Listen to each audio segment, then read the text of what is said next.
నెల్లూరు జిల్లా కలువాయి చేపల చెరువు పాలకవర్గంపై వచ్చిన ఆరోపణలపై కావలి మత్స్యశాఖ ఏడీ శ్రీనివాసులు, నెల్లూరు ఏడీ వివిఆర్ బాబు కలువాయిలోని అంకమ్మ రచ్చబండ వద్ద సభ్యులతో సమావేశం నిర్వహించారు.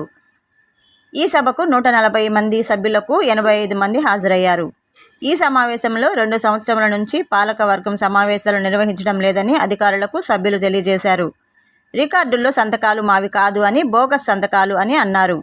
ఈ సందర్భంగా ఏడీ శ్రీనివాసులు మాట్లాడుతూ, సభ్యులు చెప్పినట్లుగా బోగస్ సంతకాలు అని రుజువు అయితే పాలక వర్గాన్ని రద్దు చేసేందుకు ఉన్నతాధికారులకు సిఫార్సు చేస్తామని తెలిపారు. ఈ కార్యక్రమంలో చందన, కాజా మస్తాన్, మహేష్, చేపల సొసైటీ సభ్యులు పాల్గొన్నారు. ప్రెసిడెంట్, ఒకడు వైస్ ప్రెసిడెంట్, ఒకరు సెక్రటరీ, వీళ్ళు ముగ్గురు కాకుండా 6 డైరెక్టర్లుగా ఉంటారు. వీళ్ళు 9 మందిని పాలక వర్గం అంటాం. ఈ పాలక వర్గం ఏంటంటే వీళ్ళు ఎన్నికైన కానించి ఎవరైనా సరే ఎన్నికైన దగ్గర నుంచి ప్రతి 3 నెలలకు ఒకసారి ఈ 9 మంది కలిసి మీటింగ్ పెట్టుకోవాలి. మీటింగ్ పెట్టుకొని సొసైటీలో ఏం జరుగుతాయో అన్నీ చర్చించుకొని రాసుకోవాలి. అట్లానే సంవత్సరానికి 4 పాలకవర్గ సమావేశాలు జరపాలి. 4 అంటే 3 నెలలకు ఒకసారి, 3 నెలలకి 4 సమావేశాలు జరపాలి. ఇది ఒకటి. తర్వాత సర్వసభ సమావేశం అంటారు, అంటే మహాజన సభ. మహాజన సభ అంటే ఏంటంటే నువ్వు ఎంతమంది అయితే ఉన్నావో సొసైటీలో దానికి కొంత మెజారిటీ ఉండాలి.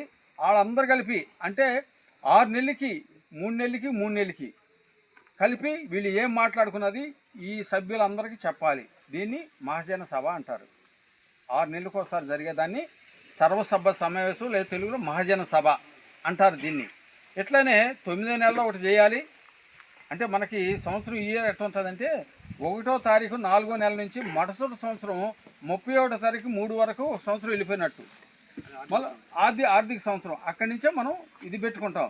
1వ నెల నుంచి సమావేశాలు ఏమేమి తీర్మానాలు చేశారు అనేది సభ్యులందరికీ తెలియపరచాలి. ఇది తర్వాత ఈ 9 అయిపోయిన తర్వాత మళ్ళీ 12వ నెలలో ఒక పాలకవర్గ సమావేశం, అట్లనే మార్చిలో 3వ నెలలో ఒక పాలకవర్గ సమావేశం. ఈ మార్చిలో జరిగే మహాజన సమావేశం ఒకటి పెట్టాలి 6 నెలలకి.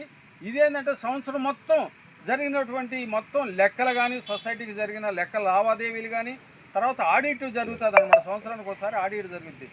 ఆడిట్ లెక్కలు అన్నీ కూడా ఈ పాలకవర్గం ఈ సభ్యులందరికీ చెప్పి చదివి వినిపించాల్సిన బాధ్యత వాళ్ళకు ఉంది. ఈరోజు ఇవి ఈ సొసైటీ చేయాల్సినటువంటి పనులు. దీంట్లో వేట నైపుణ్యత కలిగిన వాళ్ళకి మాత్రమే మెంబర్షిప్ వస్తుంది. వేట నైపుణ్యత లేకపోతే మాత్రం మెంబర్షిప్ రాదు. ఇది క్లియర్. తర్వాత ఇప్పుడు మేము కొన్ని అడుగుతాము, దానికి మీరు ఏ విధమైన సమాధానం చెప్తే అదే తీర్మానాలు మేము రాసుకుంటాం.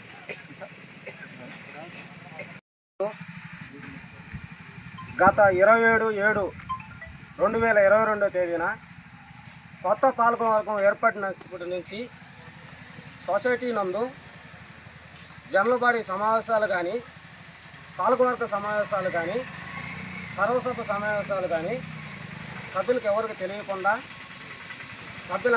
సభ్యులకి ఎవరికి తెలియజేయకుండా దండోరా ద్వారా కానీ, లెటర్ ద్వారా కానీ, నోటీసు ద్వారా కానీ ఏ సభ్యుడికి ఎవరికి ఇన్ఫర్మేషన్ ఇవ్వకుండా ప్రస్తుతం ఉన్న పాలకవర్గం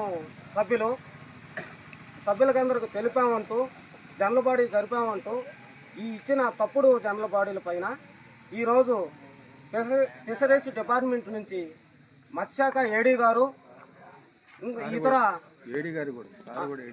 ఇతర ఆఫీసర్ వారు వచ్చి ఇక్కడ కలువాయి మత్స్యకారుల సభ్యులందరినీ కూడా ఇక్కడ జనరల్ బాడీ ఏర్పాటు చేసి వాళ్ళని విచారించడం జరిగింది.